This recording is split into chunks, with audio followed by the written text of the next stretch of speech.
How to craft your perfect running schedule in 10 minutes. If you're trying to craft the perfect running schedule mixed in with strength training, with threshold runs, hill repeats, recovery runs, easy runs, tempo sessions, fartlek, all these terms, and you're like, oh my god, I don't understand when I'm supposed to do what.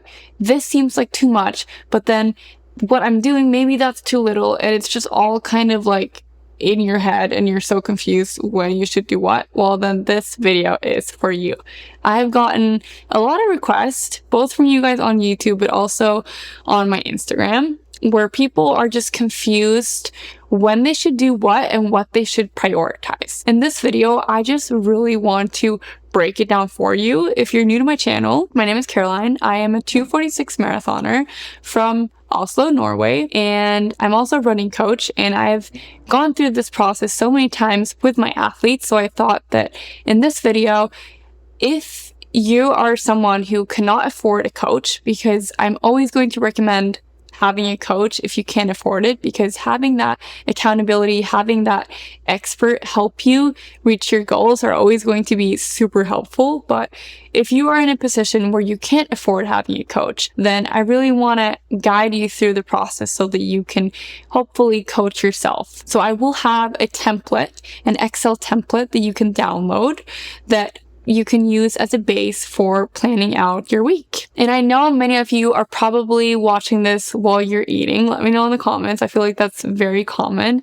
And if that's the case, I want to urge you to actually get a notebook and have your computer with that Excel spreadsheet that you can download for free, because writing down the questions I'm going to ask you is just going to help you really actually take action towards this thing. And I don't want this to be just another video that you watch and you're inspired, but then you forget about it. I want you to actually take action after watching this video. Step 1, your starting point.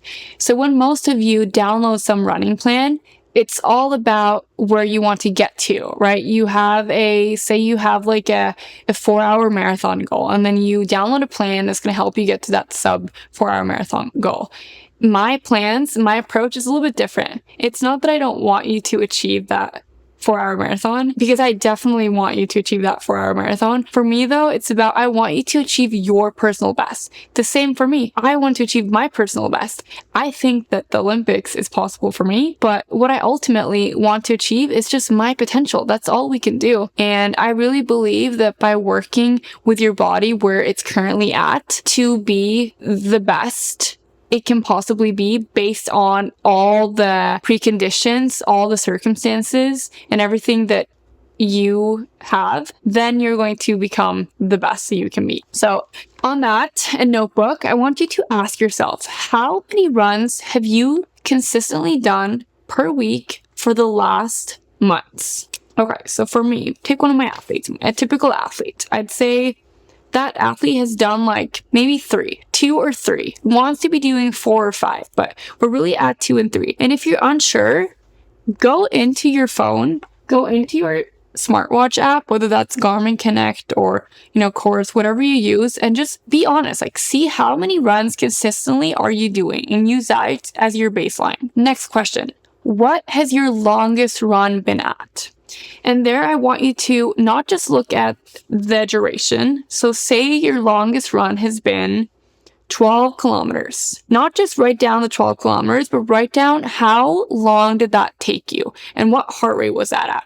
The more data you can give her, the better equipped we're going to be at crafting your perfect running schedule. Next question, how many strength sessions have you consistently done? Okay, say that's been 1. I feel like with strength training, it either goes in the direction where someone is not doing any strength training, and we do know that strength training is going to help you stay injury free, but you also don't want to be doing too much strength training. And I know this is like with everything, that there's so much like you needed to be doing a lot, but not too much. And it can be really hard to know what's too much. So my short answer with strength training, from my experience as someone who loves strength training and has the personality of one who can do too much with everything, 2 to 3 strength training sessions, and honestly 2 is totally fine. And keep them short and have the main focus, if your goal is running, to be running. And then I want you to ask yourself, how long have your short runs been? Have they been like 6 kilometers? How many minutes? I want you to not just write down the kilometers, but also minutes. Say they have been from 30 minutes to 60 minutes. We're writing that down. And then let's say you have one interval per week.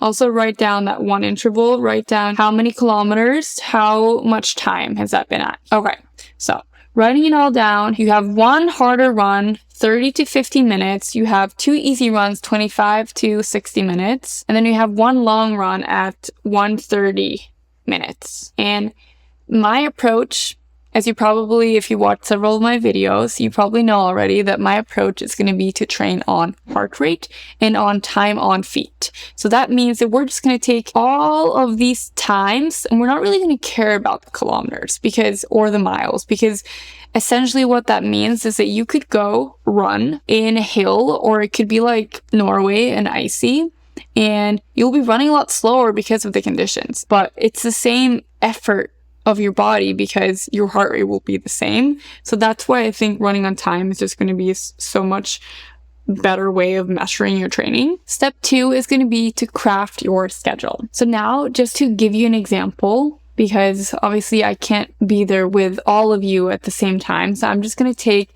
like the typical runner who I work with just to give this some context. So say that person can stay consistent with 4 runs per week. And that person has had 1 interval session, 1 harder run and 2 easy runs, and that 1 long run at 1:30. And then we're going to place this into the week. And what ends up typically happening is that most people, right, we have more time during the weekends. So that is why Sunday is a really good day for that long run. So I'm going to put that 1 hour, 30-minute run on the Sunday. And then we have 1 harder run and 2 easy runs. As a general rule of thumb, having 2 days in between your harder sessions is a smart way of adding enough recovery time. So I really like if you're running 4 days per week, and especially if you're having 2 harder sessions, I really like having the harder session on a Tuesday and a Friday. Since only one of those runs have been a harder run, we're going to put that run on the Tuesday. And then we're going to put Monday as a rest day, and same with Saturday. And then we're going to do an easy run on Wednesday, and we're writing all this down, right? Have it clear in our head when we're doing what. And then Friday, we are going to do another threshold run, because if you have watched any of my videos, you know how much I talk about the importance of doing volume at threshold. So threshold is basically the pace you can sustain for an hour. It's just the point in which lactate production and clearance is balanced. So it's basically just means a faster pace you can sustain for longer, which is exactly what we want if you're racing anything from, I would say, the 3K to the marathon. Basically, if you're racing any endurance event, you want to improve your lactate threshold. So doing volume at lactate threshold is going to be really smart. So you want to be training more at threshold to be able to improve your race performance. And that's why I'm going to want to think about that Friday run as a threshold run. So I'm adding 1 run there that's going to be harder, but that doesn't mean that we're, switching it to a threshold run right away, because we want to train in blocks and we want to build up gradually. And then Thursday is going to be a cross training day.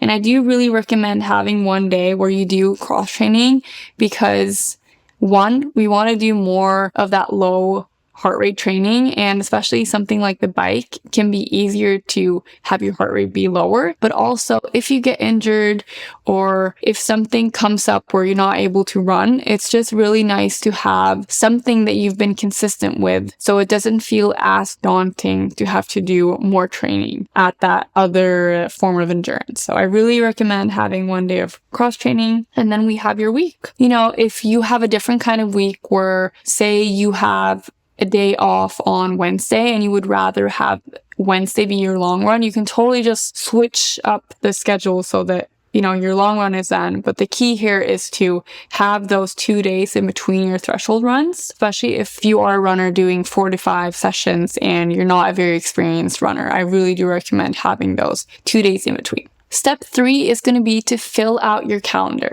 So on your notepad, you now have the types of runs, you have the days you're going to do them. And now I want you to get your computer and I want you to download that free template that I've created in Excel. I want you to put in the specific runs you're doing. And here I really do recommend that you get a VO2 max test, you calculate your specific heart rate zones through having your max heart rate so that you can not only say, okay, I'm running 1 hour and 30 minutes on Sunday, but you can even go further and say, okay, at what time am I running that hour and 30 minutes? And what heart rate am I running that hour and 30 minutes? That way, it's going to be so much easier to then add minutes slowly. And that's how I want you to think about when you've then constructed that week in Excel. I want you to think about, okay, how can I add a little bit of minutes, not miles, but a little bit of minutes at that same intensity week by week, but then also having deload weeks. I'm going to be making a video on how often should you have a deload week. So let me know if you want that video because I've already gotten some questions on that. And if you follow me over on Instagram, especially if you subscribe to my content, I share all my workouts. You see that I heavily periodize my training, meaning that I'll have hard weeks and easy weeks all the time. And I actually am currently periodizing my training to the degree where I'm having a deload week every other week. And I've just seen such a good result from doing that because it's allowed me to have that hard week be really, really hard, even though it's been a little bit hard at times, but it's fun when you see the effect from it. And then when you are working on this plan in Excel, even though I'm making this video so that someone doesn't actually have to, purchase one of my plans or have me as a coach, but can still apply the principles, that doesn't mean that I don't recommend to actually have a plan, because obviously, having a plan where I'm telling you based on your level exactly how many minutes to add from week to week is going to be a way to just have my experience to have that help you. But as I've said before, that I want this plan to help those who can't afford it. And I think the key here is going to be to add minutes, but also not have to follow the plan super strictly. So if you see that, okay, I added 15 minutes and that was just too much, I felt I was a little bit too tired, and that was in tiredness from, stress or life, then I do recommend going back a little bit on the time and then maybe adding again, experimenting with what works for you. And if you're curious about how to craft your plan with the different training blocks, so meaning that you have different phases where you're focusing on different things. And also, if you're curious about how to increase that mileage safely, then make sure to check out the video that is titled How to Actually Run a Faster Marathon. Even though you're not running a marathon, say you're doing a 10K or 5K or a half marathon, you can still definitely check out that video to just learn more about the principles of training in blocks and increasing mileage gradually. And if you use that video in combination with this template that we just started, then you could definitely craft not just your weekly schedule, but your running plan for the future. So I really hope that this video has been helpful.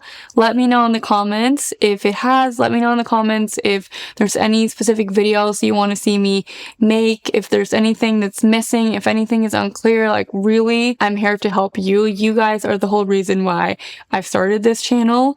So please let me know, and then subscribe to my channel to not miss future videos and to support me. And I can't wait to see you in the next one. And if you want to learn how to run faster with a lower heart rate, then check out this video.